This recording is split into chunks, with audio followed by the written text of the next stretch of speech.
Selamat pagi anak-anak kami, anak kelas 6. Salam sehat dari Ibu untuk kita semua.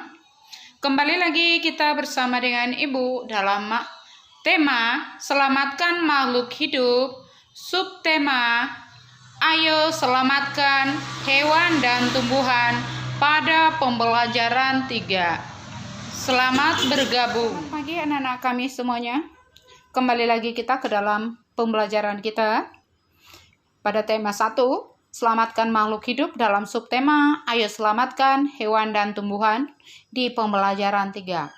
Fokus pembelajaran kita pada hari ini adalah PJOK IPA Bahasa Indonesia. Yang menjadi tujuan pembelajarannya adalah setelah melakukan tanya jawab, siswa mampu menjelaskan teknik berlari, melempar, dan menangkap bola, memukul bola dalam permainan rounders dengan tepat. Mungkin ini tidak bisa kita laksanakan, tapi kalau misalnya tanya jawab bisa kalian bertanya kepada keluargamu atau kepada orang tuamu. Yang kedua, setelah berdiskusi di dalam WA group yang sudah kita bentuk, diharapkan siswa mampu mempraktekkan teknik berlari, melempar dan menangkap bola, memukul bola dalam permainan rounders dengan tepat. Dan mudah-mudahan ini bisa kita laksanakan nanti di waktu pembelajaran sudah di sekolah setelah pandemi COVID-19. Tapi coba nanti kalian bertanya kepada orang tuamu atau saudaramu yang lain ya. Yang ketiga, setelah mengamati dan mencari informasi, siswa mampu mengidentifikasi cara pelaksanaan, cara pelestarian hewan dan tumbuhan dengan tepat. Yang keempat, setelah berdiskusi di dalam WA group yang sudah kita bentuk, siswa mampu membuat poster tentang pelestarian hewan, tumbuhan dengan detail. Setelah membaca teks, siswa mampu menemukan ide pokok dengan bantuan diagram.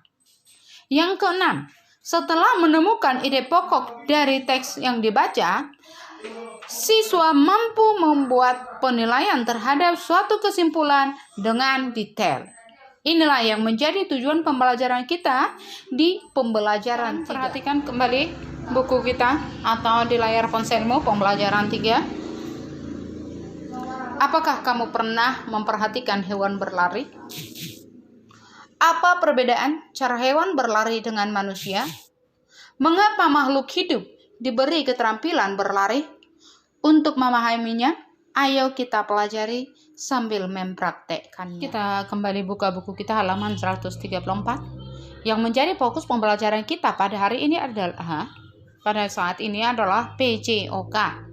Perhatikan aturan bermainnya. Bisa kamu perhatikan lewat layar ponselmu atau bisa kamu buka dari bukumu. Rounders adalah olahraga permainan yang memiliki peraturan hampir sama dengan permainan kasti. Rounders memiliki teknik permainan yang sama dengan kasti, yaitu melempar, menangkap, dan memukul bola, ditambah dengan keterampilan berlari dan menghindari sentuhan bola. Perbedaan rounders dengan kasti adalah pada bentuk lapangannya. Ingat ya, perbedaan rounders dengan kasti adalah pada bentuk lapangannya. Lapangannya berbentuk segi 5. Kamu bisa lihat di layar ponselmu atau nanti bisa kamu perhatikan lagi di bukumu di halaman 134. Masing-masing sisi panjangnya 15 meter ditandai dengan 5 tempat hinggap yang disebut base. Setiap lapangan terdapat 5 base, yaitu base 1 sampai dengan base 5. Kamu perhatikan di situ ada base 1, ada base 2, base 3, base 4, dan base 5 ya. Peralatannya 5 tempat hinggap base terbuat dari keset, masing-masing berukuran 40 x 40 cm. Keset ya. 1 tempat pelambung atau bowler ukuran 40 x 40. Kayu pemukul. Panjangnya 1 meter. Panjang kayu pemukul itu maksudnya. Garis tengahnya 7 cm. Panjang pegangan 48 cm. Bola. Keliling bola 19 kali 22. 19 sampai dengan 22 cm ya. Maaf tadi Ibu bilang 19 kali 22, tapi 19 sampai dengan 22 cm. Beratnya antara 80 sampai dengan 100 gram. Itulah peralatan-peralatan yang ada di sana, dan besar dan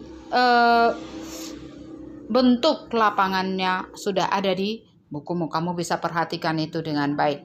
Lanjut lagi dengan buku kita halaman 135. Kita masuk dalam fokus IPA. Ayo mengamati, analisislah gambar seri berikut. Perkembangbiakan generatif.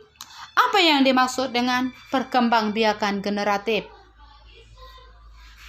Perkembangbiakan generatif adalah perkembangbiakan secara kawin atau terjadinya penyerbukan. Perkembangbiakan generatif sudah kita pelajari dan sudah Ibu jelaskan di pembelajaran tema 1, subtema 1, tumbuhan sahabatku. Kita kembali lagi ke sana. Kalian lihat di sana perkembangbiakan generatif. Gambar apa yang kamu lihat di sana? Analisis dan ceritakan apa yang bisa kamu simpulkan dari gambar tersebut. Ada di sana kupu-kupu hinggap di daun. Ada mangga dan ada tumbuhan yang sedang mau bertumbuh. Kita lihat lagi perkembangbiakan vegetatif buatan. Apa itu vegetatif buatan? Apa itu perkembangbiakan vegetatif? Perkembangbiakan vegetatif adalah perkembangbiakan bagaimana? Ya, betul. Perkembangbiakan vegetatif adalah perkembangbiakan tumbuhan tanpa melalui perkawinan.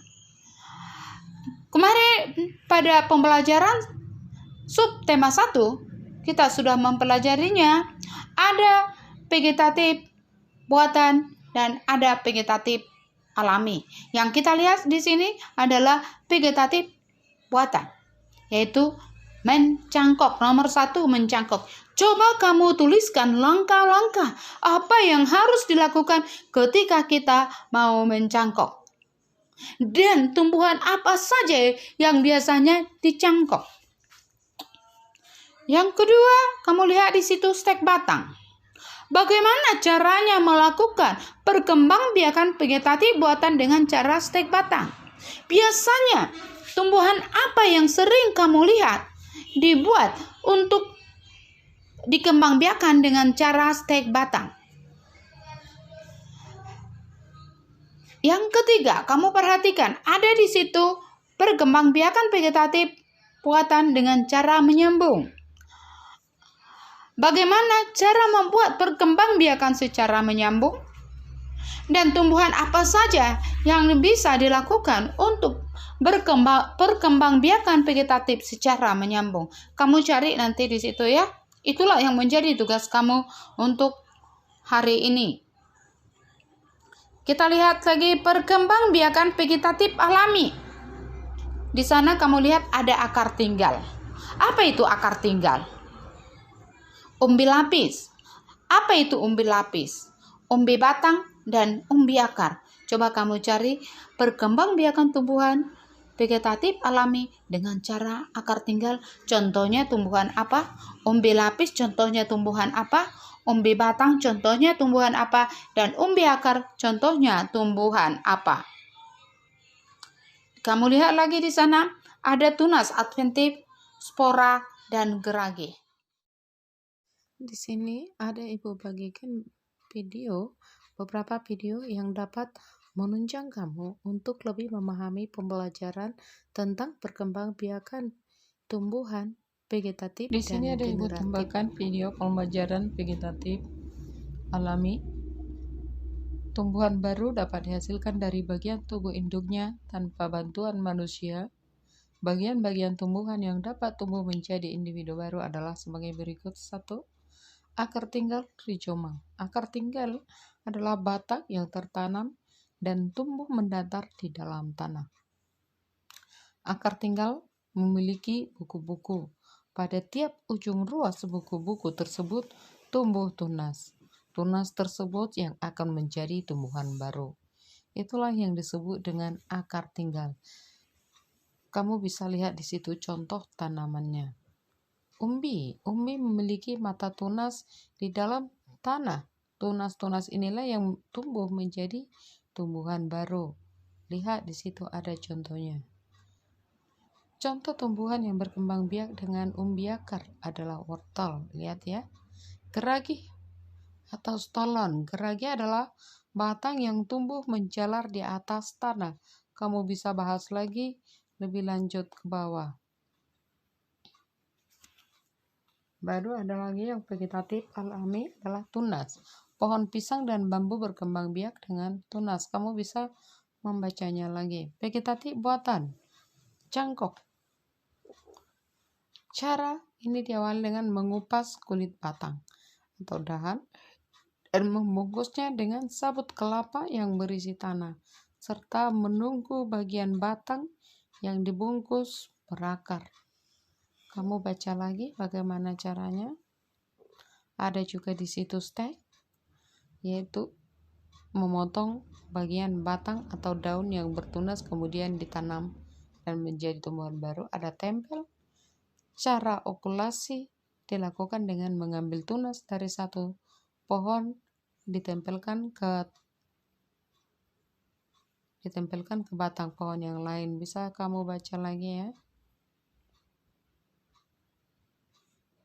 Sambung atau pucuk seperti yang sudah kita pelajari tadi ada di bukumu. Menyambung gitu ya. Sama seperti okulasi, cara ini juga dilakukan untuk mendapatkan tumbuhan dengan sifat yang lebih baik dari induknya. Ada lagi yang merunduk. Buka bukumu halaman 138. Ayo berlatih. Kamu sudah berlatih membuat kesimpulan yang baik. Pada pembelajaran sebelumnya, kamu sudah diajari untuk membuat sebuah kesimpulan. Dan pada sekarang juga, Ibu meminta kalian juga membuat kesimpulan mulai dari pembelajaran awal sampai akhir. Kesimpulan yang baik itu berisikan 1. Pesan yang ingin disampaikan kepada pembaca. Apa pesan yang diharapkan tersampaikan kepada pembaca? Itu adalah kesimpulan yang baik. Yang kedua, intisari dari tulisan. Berisikan intisari dari tulisan. Yang ketiga, dimulai dari yang khusus ke umum. Yang keempat, menggunakan kosakata baku. Yang kelima, suatu pernyataan yang dibuat berdasarkan ide pokok dan kata kunci dari kalimat penjelas dengan kalimat sendiri. Dari sini dulu pembelajaran kita untuk kali ini, dan semoga pembelajaran kita pada saat ini dapat bermanfaat bagi anak-anak kami. Terima kasih. Salam sehat dari Ibu.